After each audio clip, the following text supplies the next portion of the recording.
Sizlarga oddiy yechim beraman. Buning uchun ham ona, ham pediatr sifatidagi yechimim natriy xlor eritmasidan foydalan. Fiziologik eritma, bu yerda rasmini qoldirib ketaman.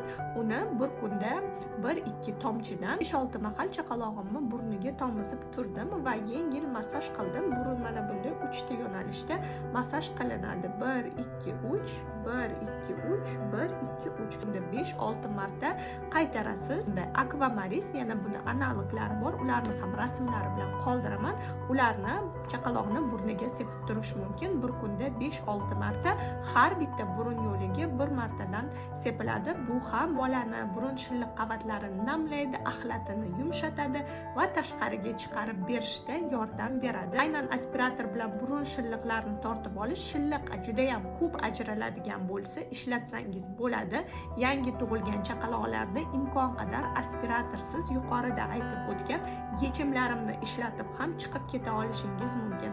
Uyingizda albatta xona haroratini ko'rsatuvchi gradusnik va gigrometr, xona namligini ko'rsatuvchi gigrometr bo'lishi shart. Chaqaloq bor uyda xona harorati 18-22 gradus orasida, xonaning namligi 45 va 60 daraja orasida bo'lganda chaqaloqning nafas olishi uchun, uni sog'lom rivojlanishi uchun ahamiyatga ega.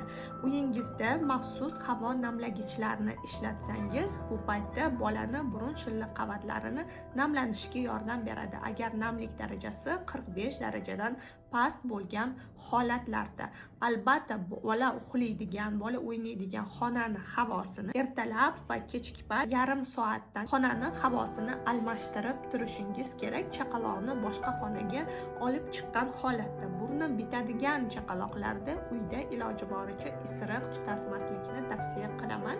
Ko'pchilikda bu odat bor. Aynan shu ishni men o'zim ham qilaman, lekin isiriq qilgandan keyin uyni bitta shamollatib borishga harakat qilaman.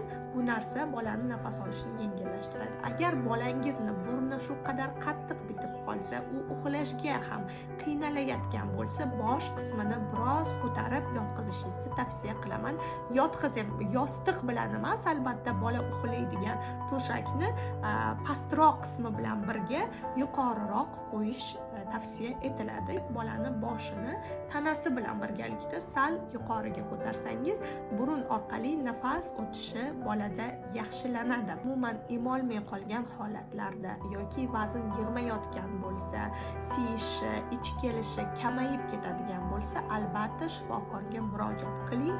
Bunda davolovchi usullar qo'llaniladi. Balki burun bitishining sababi oddiy fiziologik sabab, ya'ni burun yo'llarining kalta va tor bo'ladi. Chaqaloqlarda mana shu sabab emas, allergik yoki bo'lmasam shamollash tufayli bo'ladigan bo'lsa, davolovchi boshqa muolajalar qo'shiladi. Burun bitganda ochuvchi maxsus spreylar bor.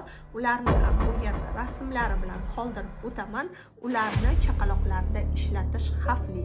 Bolani tana haroratining keskin tushib ketishi, hushdan ketish, hatto koma holatlariga sabab bo'lishi mumkin bo'lgan spreylar bor. Ularni albatta ehtiyotkorlik bilan, shifokor tavsiyasi bilan ishlatishingiz mumkin. Imkon qadar fiziologik holatlarda bularsiz chiqib ketishga harakat qilishingizga tilakdosh.